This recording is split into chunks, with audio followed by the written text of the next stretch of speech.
Milestone school ও কলেজে যুদ্ধবিমান বিধ্বস্তের ঘটনায় নিহত কতজন, সেই প্রশ্নেই যেন সরব সারা দেশ।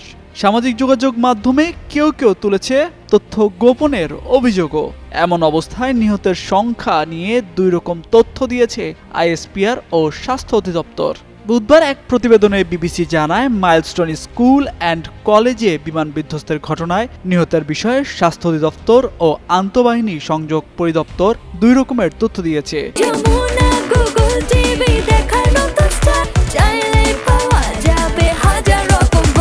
স্বাস্থ্য অধিদপ্তর বুধবার দুপুর 1টা পর্যন্ত হালনাগাদ তথ্যে জানিয়েছে, ওই ঘটনায় এখন পর্যন্ত 29 জন নিহত হয়েছে। তবে মঙ্গলবার পর্যন্ত আইএসপিআর যে তথ্য দিয়েছে সেখানে মৃতের সংখ্যা 31 জন বলে উল্লেখ করা হয়েছে।